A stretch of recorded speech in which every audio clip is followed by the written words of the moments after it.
Global skill development mission में आपका स्वागत है।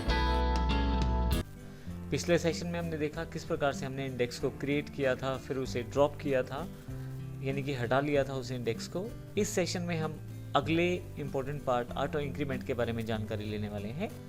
अगर आप इस टेबल को देखें आप तो क्रिएट टेबल स्टूडेंट में हमने student ID, student name, address, age और प्राइमरी की स्टूडेंट आईडी रखा है, तो वो भी यहाँ डिफाइन की है नीचे की तरफ अलग से।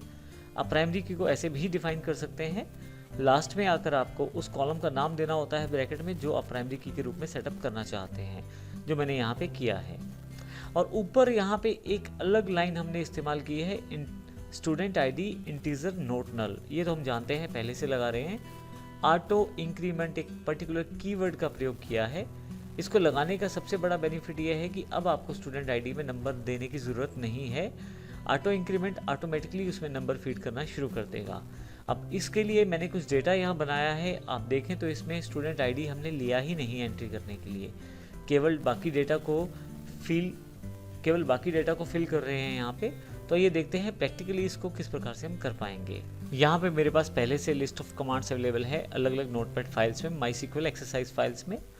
ऑटो इंक्रीमेंट फील्ड का जो मेरे पास टेबल है उसको मैं ओपन कर लेता हूँ। अब किस प्रकार से आप जोड़ सकते हैं ये कमांड हमने देख ली है, बस मुझे इसे कॉपी करना है।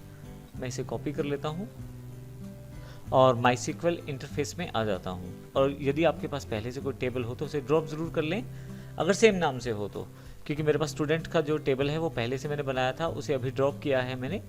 और यहाँ पे सेमीकोलन देना ना भूलें ताकि आपके पास कोई एरर ना आए।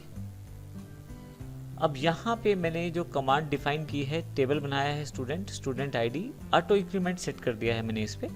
ऑटो इंक्रीमेंट कीवर्ड के द्वारा आप ऐसा कर पाएंगे।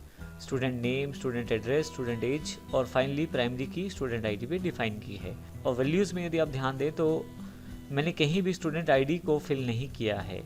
मैं गो कर देता हूँ, मेरे पास सारी क्वेरी सेटअप हो चुकी हैं। शो क्वेरी बॉक्स पे वापस आ जाता हूँ और यहाँ से मेरे पास स्टूडेंट टेबल क्रिएट हो गया है, तो राइट क्लिक करके न्यू टैब में मैं इसे ओपन कर लेता हूँ।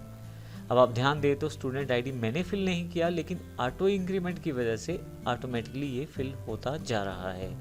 तो इस तरह से आप जितनी भी एंट्रीज करते चले जाएंगे, सब में एक नंबर अपने आप आता चला जाएगा और फिर आप इस नंबर का प्रयोग प्राइमरी की तरह भी कर पाएंगे और इसको रेफरेंस की तरह भी प्रयोग कर पाएंगे। तो ऑटो इंक्रीमेंट इस तरह से आपको बेनिफिट देता है डेटा को एंटर करने में। तो इस पूरे सेशन में हमने ऑटो इंक्रीमेंट के बारे में पढ़ा।